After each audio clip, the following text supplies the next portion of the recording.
Quem disse que não dá pra fazer plano sequência de filme que eu gosto muito? Aqui está uma bela prova. Nesses últimos dias eu me peguei bastante curioso para estudar um pouquinho sobre a filmografia do diretor e roteirista Ari Aster. Muito para tentar desenvolver uma linha de raciocínio ali sobre o que raios aconteceu com Bold Tem Medo e qual era a ideia dele ali que em tanto se diferenciou dos seus trabalhos anteriores. E não só em questão de gênero, de terror ou temática abordada, sabe? Mas em tudo. Bold Tem Medo não me parece ser um filme do mesmo cara que fez Hereditário e Midsommar. E eu não digo isso como uma crítica necessariamente negativa, tá ligado? Até porque O Homem do Norte também não me parece ser do mesmo cara que escreveu e dirigiu A Bruxa e O Farol. E ainda assim, O Homem do Norte foi um dos melhores filmes que eu assisti em 2022. Então, ser diferente por si só não tem nada de errado. E foi aí que minha curiosidade foi aguçada. Então eu comecei a pesquisar, comecei a estudar sobre o tema e a minha ideia era trazer pra vocês um vídeo tentando explicar um pouquinho ali do estilo de direção do Ari Aster e como ele caiu nessa cilada pretensiosa que eu chamo de Bold Tem Medo. Mas aí o meu plano foi se adaptando no meio do caminho, porque pra iniciar essa minha pesquisa eu fui lá e assisti Hereditário, um filme de terror que eu já conversei com vocês em inúmeras ocasiões aqui no canal, já fiz crítica individual, já soltei 500 listas do nome dele, já falei em entrevista que eu fui participar, já virou tema do podcast Refil de Pimenta, que caso você ainda não conheça, é o meu projetinho paixão de áudio lá no Spotify, então confere lá também. Então assim, Hereditário é do caralho, e não existe muita discussão nisso, né? O filme foi majoritariamente bem recebido, teve uma boa bilheteria, teve uma média muito boa de aprovação de crítica e público geral, algo que não é tão comum para um filme de terror de nicho, mais conceitual, como é claramente o caso aqui. E tudo isso é merecido, cara, porque de fato, Hereditário é um filme impressionante, principalmente pelo fato de que ele é um longa-metragem de estreia de um diretor e roteirista que só havia trabalhado em curtas de baixo e médio orçamento. Um desses curtas, inclusive, chamado de Algo de Estranho com os Johnsons, já mostra bastante de como o Ari Aster escreve dramas sociais antes de escrever histórias de terror. Algo muito parecido com aquilo que vira e mexe eu comento com vocês sobre o trabalho de Mike Flanagan, que também me parece ser um cara mais preocupado em contar uma boa história de drama que calha de ter fantasmas e assombrações, mas nunca o processo oposto, tá ligado? E pra usar de exemplo contrário aqui, né, pra mostrar que nomes como Ari Aster e Mike Flanagan estão em uma boa rota narrativa que tende a impactar mais, é só a gente pegar nomes aí como A Freira, por exemplo, né, em que ali o primeiro pensamento é: vamos fazer um filme de terror usando esse bichão feio chamado Freira. O conteúdo dramático vem depois, o elemento do terror vem primeiro. Eu não estou dizendo que isso esteja necessariamente errado, tá ligado? Eu precisaria estudar mais pra fazer uma afirmação drástica dessa. Mas o que eu me sinto muito à vontade pra afirmar desde já é que a combinação terror e drama tende a funcionar muito melhor e costuma nos render excelentes projetos. Eu já disse em inúmeras ocasiões aqui no canal que essa é uma das melhores mesclas do cinema, cara. Terror e drama são gêneros que nasceram pra andar de braços dados e que rendem histórias marcantes e potentes, que podem até em muitos casos fugir da realidade, mas que são pautadas em problemas reais e que esses problemas reais nos impedem de assistir aquilo e encarar apenas como ficção, tá ligado? O terror fica mais pessoal, fica mais físico, fica mais próximo e com isso acaba ficando muito mais brutal. Parte de um ponto que você consegue se identificar, parte de um ponto que poderia acontecer na tua vida. E lá em Hereditário é precisamente isso que rola com a abordagem extremamente singular do Ari Aster em cima de temas como luto e manipulação familiar, usando de um dos melhores recursos para um roteiro de terror, que é o protagonismo oculto, ou seja, uma história que está acontecendo, mas que o verdadeiro protagonista não é revelado até que quase a cena final venha, tá ligado? Hereditário também tem atuações que pra sempre serão lembradas na memória e no coração dos fãs de terror, um dos finais mais assustadores, perturbadores e marcantes pra qualquer fã do gênero. Mas no entanto, meus amigos, eu não vou ficar gastando cartucho falando de Hereditário não, né? Porque é um dos meus filmes preferidos de terror de todos os tempos e quem sabe eu não trago um plano sequência dele também aqui se esse vídeo não se sair bem. Ponto é que eu passei por Hereditário e a partir daí fui assistir Midsommar e cara, olha, eu vou te falar que eu tô meio sem palavras, viu? Acho que a melhor coisa que eu posso falar de imediato é o que tá no título. Pega o que tá no título aí e leva pra vida. Porque sim, meus amigos, Midsommar é muito melhor pela segunda vez, cara. Não que eu tivesse alguma dúvida da qualidade do projeto, eu já gostei muito desde que assisti a primeira vez, mas eu acho que essa minha experiência de revisitar Midsommar foi tão forte e tão impactante que eu não tenho outra opção a não ser dividir tudo isso aqui com vocês. Esse filme é um triunfo cinematográfico, cara. E seria muito tosco da minha parte não fazer o mesmo nível e a mesma quantidade de propaganda que eu já fiz pra Hereditário em cima dessa obra de arte que nós temos em mãos aqui. Até porque é bem comum ouvir comentários, inclusive dentro da comunidade do terror, de que Midsommar é inferior a Hereditário, ou contemplativo demais, ou muito devagar, ou desnecessariamente estranho. Então, frente a tudo isso, eu venho aqui hoje pra oferecer a minha visão do porquê que eu acho que Midsommar é realmente muito melhor pela segunda vez. Mesmo que essa seja a minha quinta vez assistindo esse filme, né? Eu só quis colocar a segunda porque no título fica muito mais legal. E é exatamente isso que nós vamos fazer no vídeo de hoje, meus amigos, porque pra quem não me conhece, eu sou o Rafa Camargo, esse é mais um episódio do quadro Plano Sequência e eu convido você pra vir comigo, porque sem mais delongas, solta a vinheta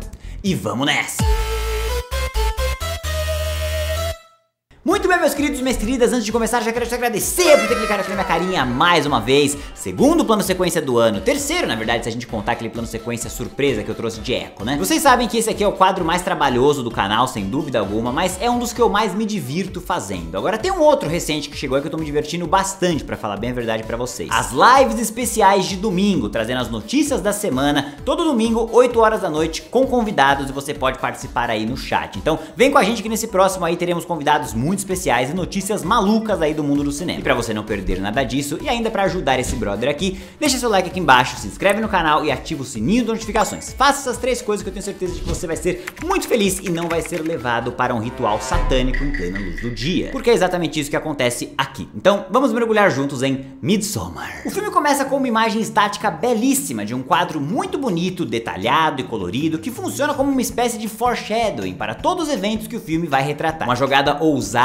e muito legal por parte do diretor e roteirista, que parece saber exatamente o tempo necessário para deixar aquilo na tela, nem mais nem menos. É o tempo suficiente para que a gente fique tentando entender o que é aquilo, mas sem ter tanta noção do que está rolando, sabe? E é bizarro pensar que literalmente tudo que rola no filme está ali, incluindo a fatídica cena da queda que vai deixar todo mundo chocado, ou até as personalidades dos amigos que vão ser parte fundamental do ritual depois, e até a carinha do grande arquiteto do rolê ali no topo, né? Mesmo que a gente só vá descobrir isso muito mais pra frente. Enfim, o quadro abre numa espécie de transição e percebemos que não estamos na estação do ano que o título sugere. Midsommar, que se traduz para meio do verão, não é o que parece estar acontecendo aqui. Uma escolha visual que já nos comunica que isso aqui provavelmente ainda não é o início da nossa história, e sim um prelúdio para ela. E nesse prelúdio nós conhecemos Dani Ardor, interpretada pela brilhante Florence Pugh, uma das minhas atrizes preferidas da atualidade e que dá uma performance impressionantemente poderosa aqui nesse filme. E que só não me surpreende de não ter rendido indicações nem nada nas grandes premiações por conta do preconceito sabido em cima das premiações no gênero de terror, né? E infelizmente é uma realidade. Porque se não fosse por isso, esse filme poderia ter sido facilmente indicado para melhor montagem, melhor direção de fotografia, melhor design de produção e trilha sonora. Chega a ser absurdo o fato de que ele não entrou. Dando sequência, a nossa menina Dani é mostrada lidando com umas mensagens bem assustadoras por parte da sua irmã e ela começa a ficar realmente preocupada quando nem ela e nem seus pais atendem às suas ligações preocupadas. Ela decide então ligar para o seu namorado Christian, que é o segundo personagem principal desse filme e que podemos definir ele como uma espécie de melhor namorado do mundo invertido, que só se for do mundo invertido mesmo. Aqui no nosso mundo real, ele tá na lista dos piores namorados do universo. Ela liga pro namorado Christian buscando conforto, mas ele a culpa por estar se preocupando demais e diz que ela sempre faz isso. She does this every other day, Danny, and only because you let her. Well, I don't let her. She's bipolar, Yeah, so... I know, but you do though, babes. You go straight to crisis mode. E aí, pra bom entendedor, ou pra quem infelizmente já esteve no lugar dela, fica fácil entender o que está rolando aqui, né? Cada linha de diálogo dessa sequência, bem como a entrega da Florence Pugh, deixa evidente que o que a gente está testemunhando é o fim de um relacionamento. I'm very lucky to have you.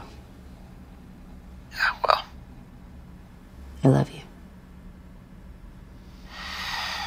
I love you.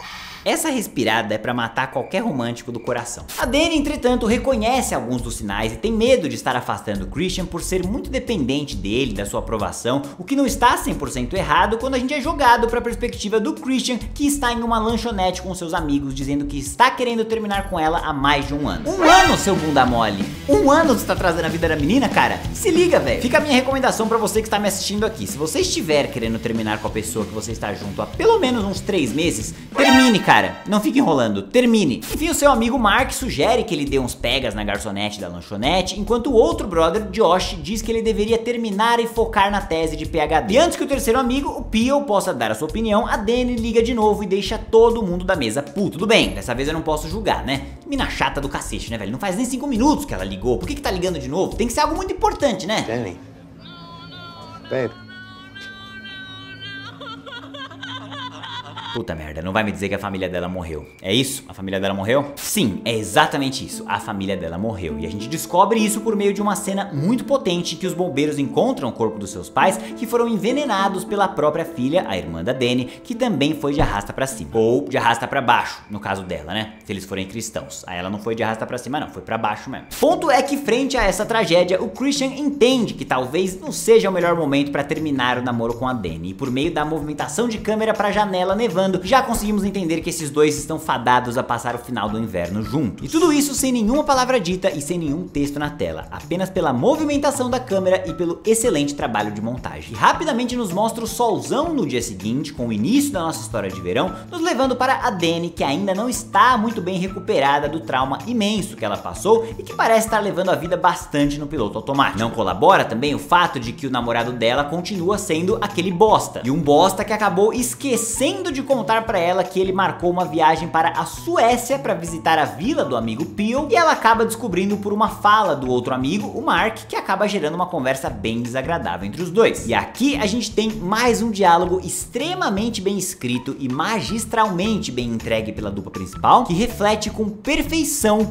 a maneira com que ambos estão levando esse relacionamento. Christian se importando tipo nível 0, né, talvez menos que 0 na verdade, e a Dani erroneamente apoiando todas as suas emoções em cima de um projeto de homem mais fraco que o Fiuk. Mentira, eu não sei porque eu falei Fiuk, perdão, eu adoro Fiuk, cara, eu amo Fiuk de paixão, não sei porque eu falei isso, desculpa. Mas falando sério, gente, essa cena aqui e muitas outras que estão por vir, na verdade, são assustadoramente reais no retrato da dependência emocional, brother, e só poderiam ser escritas por alguém que já passou por isso ou que é muito próximo de alguém que passou por isso. Então foi muito interessante assistir o making off e as entrevistas com Ari Aster, que ele diz que escreveu Midsommar como uma forma de se reerguer de um término de relacionamento bem complicado, bem traumático que ele estava passando. E isso explica bastante. Ponto é que durante essa conversa em que o Christian tenta de qualquer forma culpar a Dani pelo fato de que ele mentiu sobre uma viagem pra Suécia, e acaba dando certo, cara, com a coitada pedindo desculpa pra ele ali por estar cobrando demais dele. I'm not trying to attack you. It I'm not. really feels like you are. Well then I'm sorry.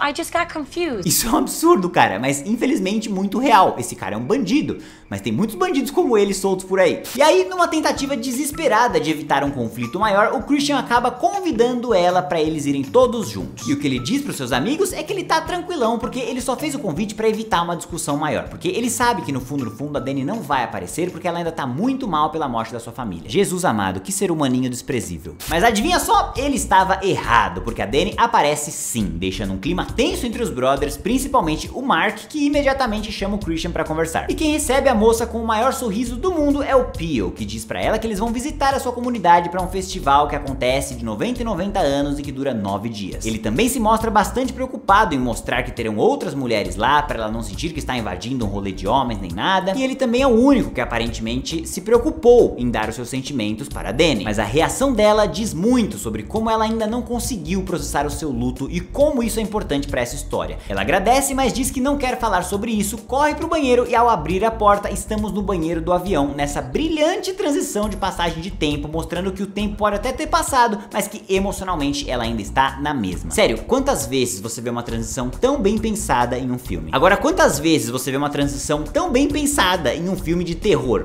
Menos ainda, eu acho, né? Eles chegam em Estocolmo e ainda precisam pegar um carro para mais 4 horas de viagem, por meio de mais uma das escolhas maravilhosas de direção do Ari Aster, nos antecipando de que as coisas estão prestes a ficar de cabeça para baixo.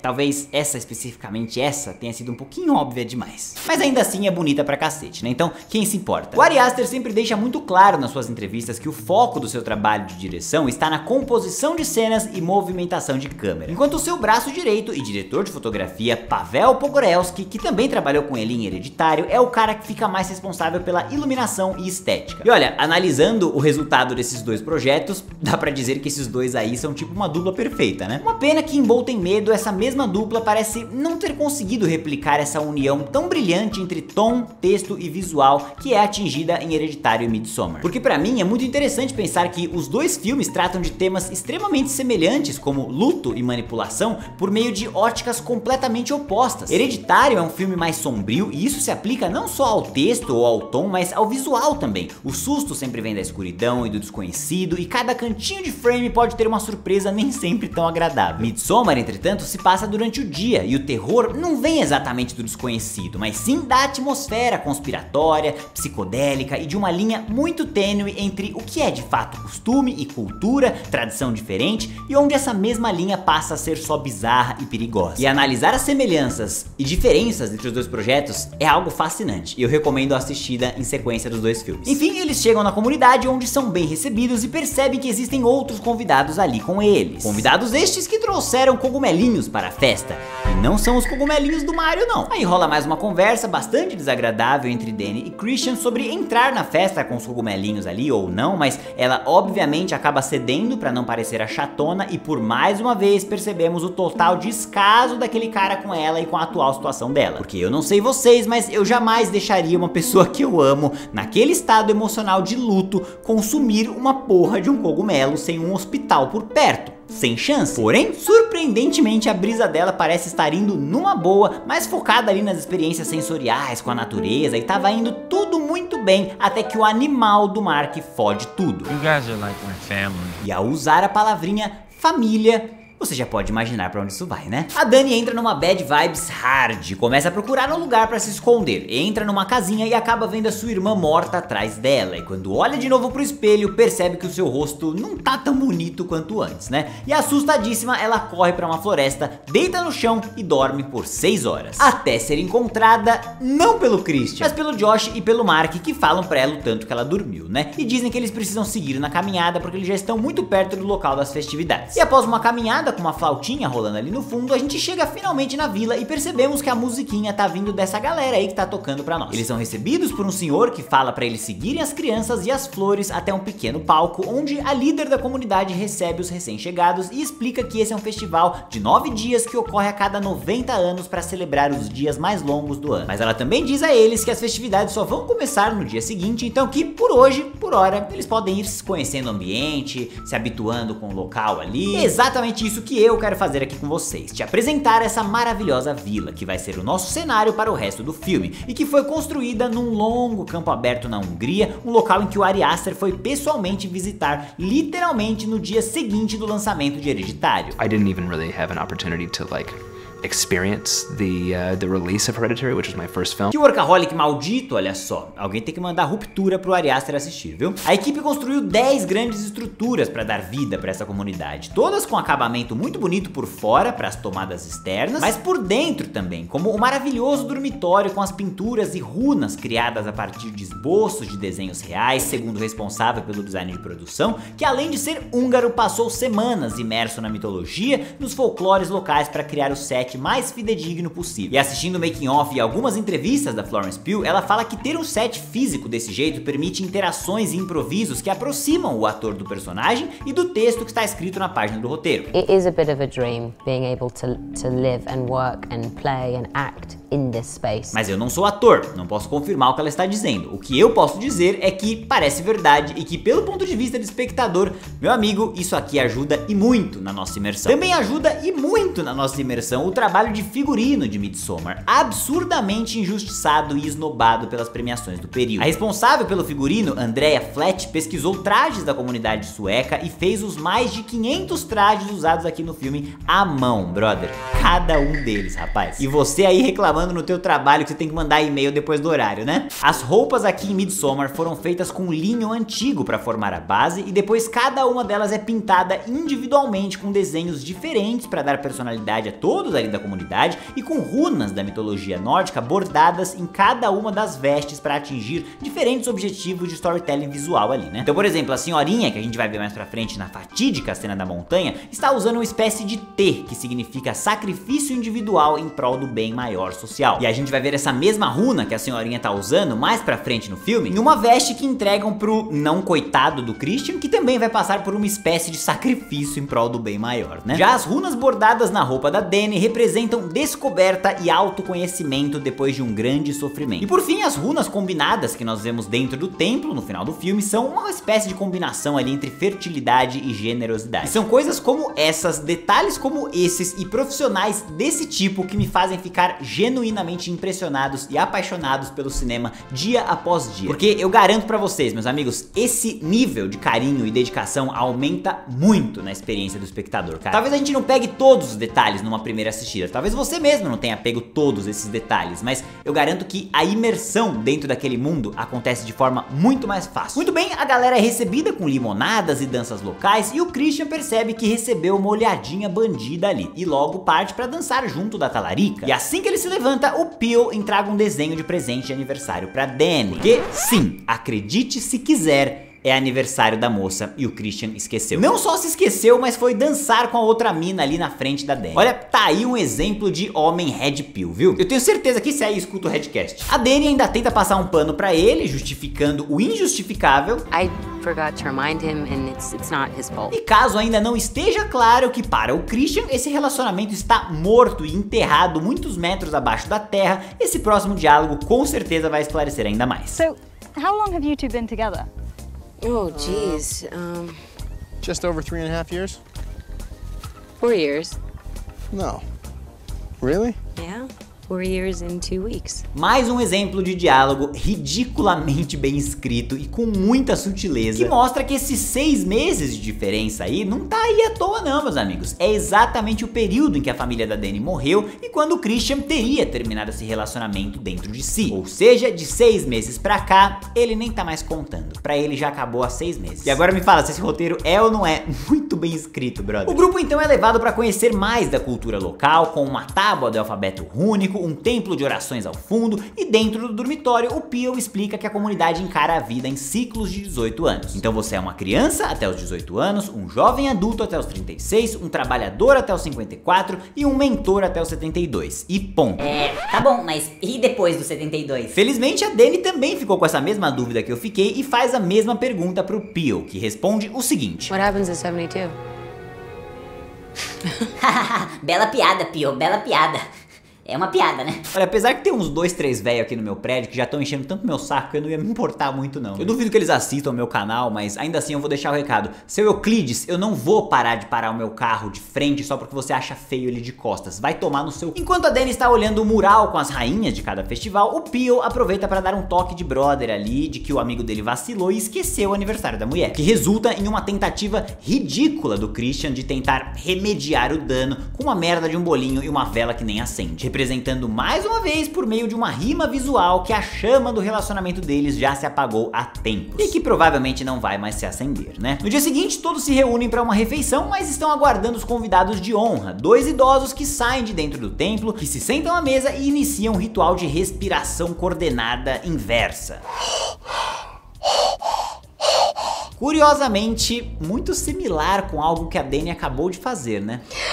Enfim, pode ser só uma coincidência, né? Cada um deles vira um shot de alguma coisa e são carregados para a próxima parte da cerimônia, que curiosamente envolve um martelo. Muito me surpreende uma cerimônia tão pacífica ter um martelo desse tamanho por aí. Enquanto os senhores são levados a um penhasco, a comunidade abaixo acompanha atentamente e começa uma espécie de oração, o que instiga a curiosidade do Josh, que vai perguntar pro Peele que caralhos que está acontecendo ali. Na qual o Peele responde apenas dizendo que é um ritual chamado Atestupa, um ritual muito antigo mencionado na vida real em alguns documentos históricos nórdicos sobre uma prática em que idosos pulavam de precipícios voluntariamente para tirar da comunidade o fardo de ter que cuidar deles velhos. Tem até uma série da Netflix chamada Norseman que retrata a mesma prática, dizendo que os idosos de comunidades antigas encaravam aquilo como um ato honroso, um sacrifício em prol do bem maior. Lembrando que existe uma runa que significa exatamente isso, sacrifício individual em prol do bem maior. E bom, entraremos depois na questão ética, cultural, né, e como a gente pode julgar uma outra cultura, se devemos ou não fazer isso, mas enfim,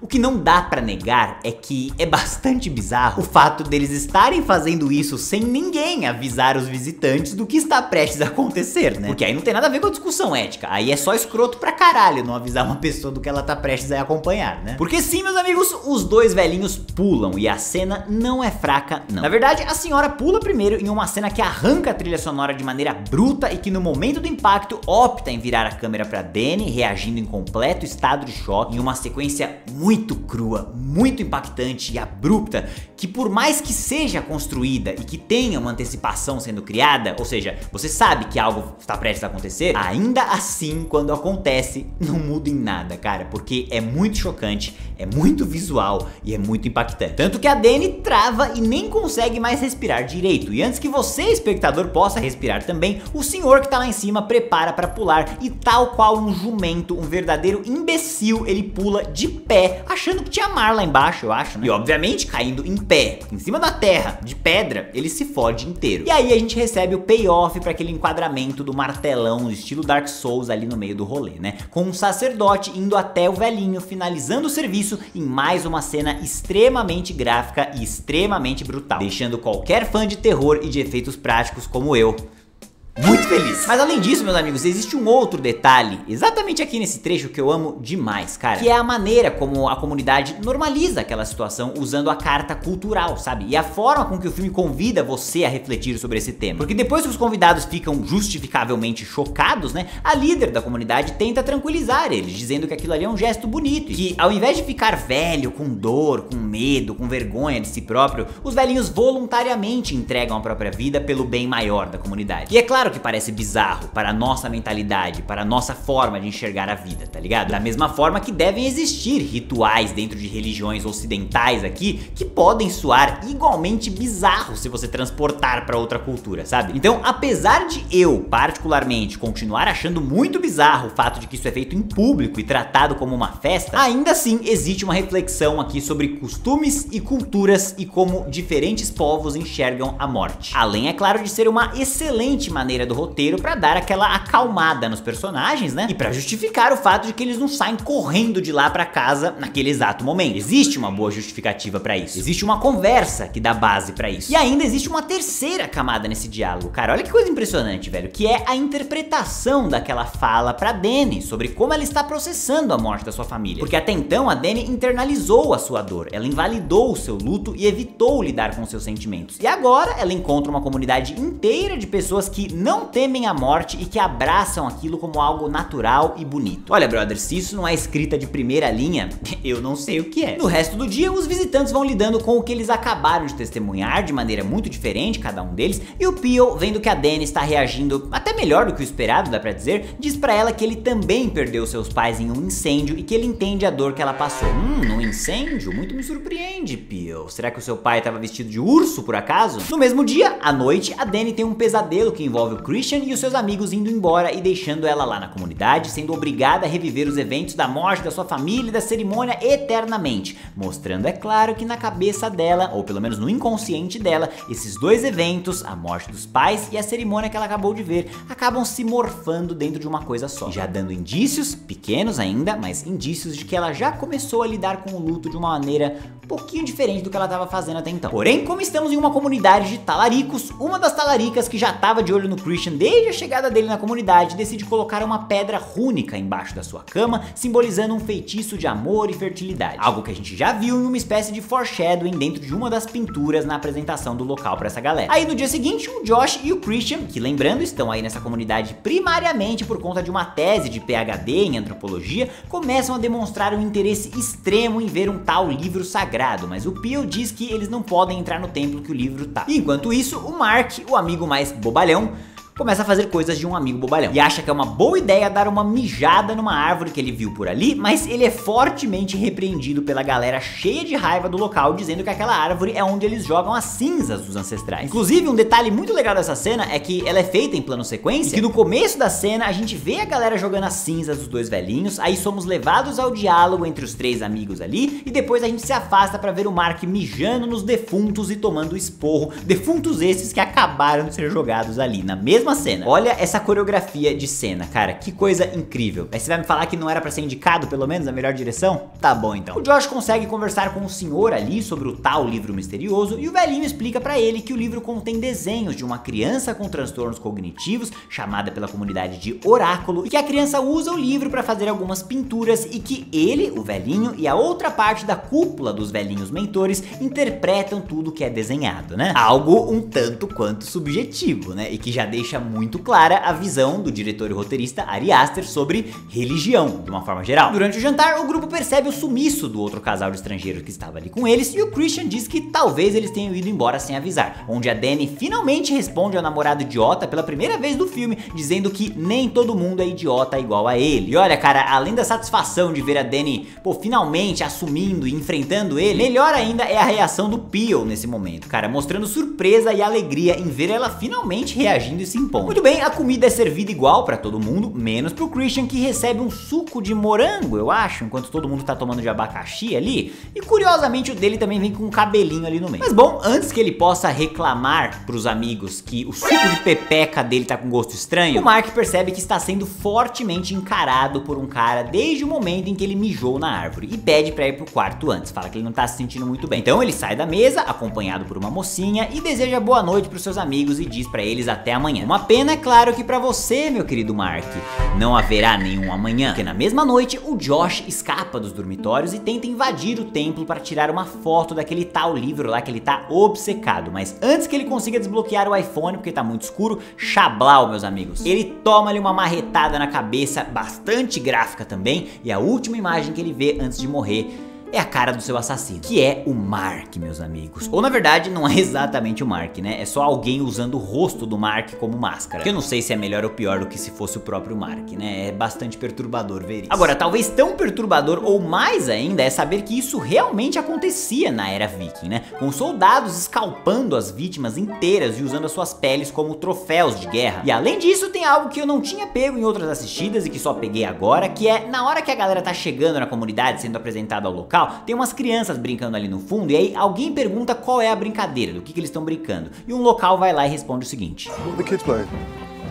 Skin the pool. E olha, considerando as últimas atitudes do Mark aí, né, eu acho que dá facilmente pra dizer que ele deve ser o tolo dessa situação, né? Enfim, no dia seguinte, os líderes da comunidade dizem que o Mark e o Josh sumiram e que o livro do templo também sumiu, dando a entender que eles roubaram e fugiram. E enquanto os dois amigos, Christian e Peel, são convocados pra tentar ajudar a localizar os dois sumidos ali, a Dani é chamada pra uma atividade muito mais legal: dançar loucamente sob o efeito de drogas. Yes! Aqui em São Paulo a gente chama isso de sexta-feira. A diferença é que nessa competição de dança aqui, a vencedora leva o grande título de rainha do festival, aquele mesmo título que a Dani tava vendo as mulheres enquadradas na parede. E essa cena da dança é simplesmente maravilhosa e linda, como o resto desse filme inteiro. A gravação da cena demorou 2 dias e teve a coreografia inteira desenhada por uma local especialista em folclore sueco e orientada pelo Ari Aster a manter um ritmo cíclico e circular, da mesma forma que o alfabeto rúnico e da mesma forma que todo aquele pensamento cultural de 18 em 18 anos daquela comunidade inteira. E aí a competição vai rolando, a Dani não vai sendo eliminada, ela tá participando bonitinha do negócio, e eu amo a maneira com que vai ficando cada vez mais óbvio visualmente, por meio do figurino até, de quem está abraçando aquela cultura nova e quem ainda não faz parte dela, né? E se confirma pela reação da Dani ao ver a alegria do seu companheiro quando ela entra no top 3, que infelizmente não parece estar dando a mínima não. Mais um pouco de dança, enquanto o Christian começa a perceber que ele não tá passando muito bem não, e quando a Dani finalmente vence a competição, a comunidade inteira vai abraçar ela e celebrar com ela, a conduzindo como uma verdadeira rainha para o momento mais importante do festival. Detalhe que a Dani ainda tá meio chapada por causa do chá que ela tomou antes da competição, e detalhe também que nessa cena de celebração rolam pequenas coisas que era muito difícil de pegar se eu não tivesse assistido o making of, tá ligado? Mas que são detalhes nada menos do que magníficos. Primeiro temos o fato de que essa moça que passa perto da Dani é a mãe dela, cara, a mesma atriz do começo do filme, mostrando que ela claramente está alucinando e enxergando o luto de maneira diferente. E segundo, que nas suas alucinações ela tá vendo na floresta ali a última imagem que ela tem da sua irmã, mostrando que ela também está conseguindo deixar aquilo no passado. Storytelling visual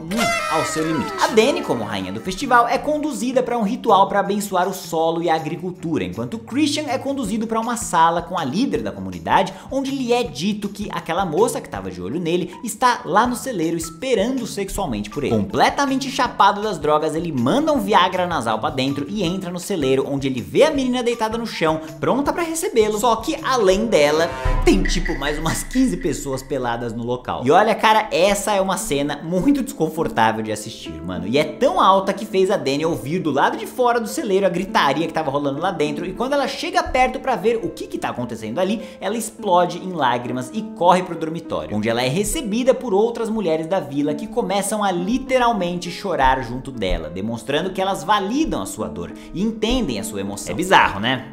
Eu também acho. Mas pra Dani, no estado mental dela, significa muito. Um contraste claríssimo com a maneira com que a Dani é recebida pelo Christian na cena de abertura, com escuridão e silêncio por parte dele. Apenas uma presença física que muitas vezes impedia ela de falar sobre os sentimentos e não queria nem ouvi-la. Enquanto aqui, o contraste é ter tudo às claras em uma cena em que ela não só é ouvida, mas pode despejar todas as suas emoções pra pessoas que entendem a sua dor e que estão dispostas a sofrer com ela, tá ligado? Então, de uma maneira extremamente perturbadora e nada agradável pra quem está vendo de fora, a gente entende que a Dani está começando a abraçar aquela galera como a sua família. Talvez aquela ali seja a sua nova casa. Enquanto isso, o nosso menino comelão finaliza o serviço e aparentemente desperta para se dar conta da situação de merda que ele se meteu. E evidentemente assustado, ele sai correndo sem saber muito para onde ir e acaba encontrando seu amigo Josh. Ou pelo menos uma parte dele, né? Mostrando que essa comunidade tem um belíssimo senso de humor ao plantar literalmente um pezinho. Christian fica ainda mais assustado e corre para um galinheiro, onde ele encontra um dos viajantes que estava com eles pendurado com os pulmões separados ali para simular um anjo. Uma prática de execução também real na história de povos nórdicos antigos e que eu particularmente já tinha visto no excepcional seriado Hannibal, que eu sempre divulgo quando tenho oportunidade, em que tem um episódio inteiro em que isso é discutido no detalhe. A diferença é que aqui em Midsommar o corpo ainda tem uma segunda função de ser um puleiro para as galinhas do local, mostrando o amor da comunidade para os animais. E também temos um enquadramento que obviamente não vou poder mostrar aqui pra vocês, que mostra os pulmões ainda em funcionamento, cara, dando a entender que o coitado ainda tá vivo. Bem pesado. Christian fica ainda mais assustado, como se isso fosse possível, né? Mas antes de conseguir escapar do galinheiro, ele é capturado e drogado pela 50ª vez naquele dia. Coitado, tá parecendo eu na época da faculdade. Mentira, mãe, eu nunca usei drogas. Ele acorda um tempinho depois, para o grande clímax do filme, com uma moça lhe dizendo que ele não vai conseguir nem falar e nem se mexer. Já é assustador pra cacete, se você me perguntar. Mas ainda pior, ele não vai conseguir olhar pra trás pra ver o traje maravilhoso que a rainha Dani está usando. Mais um trabalho da Andrea Flat, que montou uma base tipo vestido de noiva, tá ligado? E que cobriu com 10.000 flores locais, fazendo com que o traje final pesasse 16 quilos. Ainda bem que a Florence Pugh também é a irmã da Viúva Negra, então ela tá acostumada a ir na academia e treinar e conseguir levantar esse peso aí só num vestido. A líder da comunidade então fala sobre o ritual que está prestes a acontecer e que eles precisam de 9 sacrifícios humanos. Segundo a mitologia, 4 precisam ser estrangeiros, simbolizando a força daquele povo frente a outras ameaças. Outros 4 sacrifícios sendo voluntários da comunidade, então entende-se os 2 velhinhos que já pularam e outros 2 que se voluntariam agora. E aí, se você não for um idiota em matemática como eu,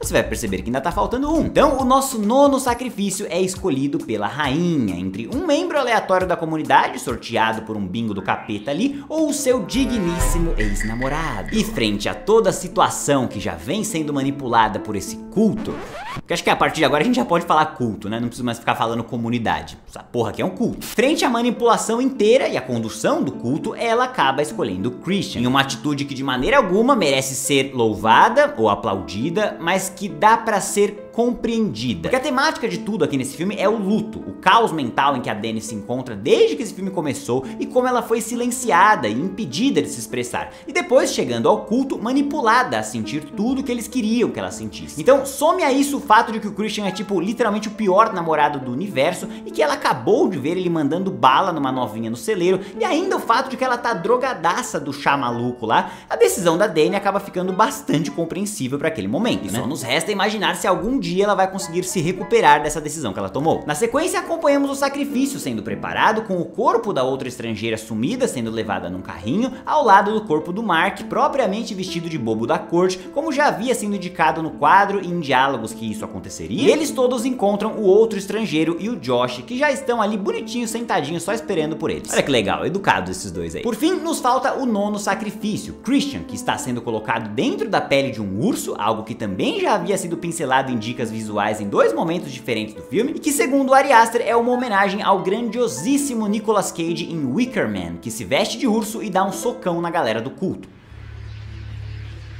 What is it? What's wrong, sister? Don't be frightened. Essa parte, obviamente, é uma mentira.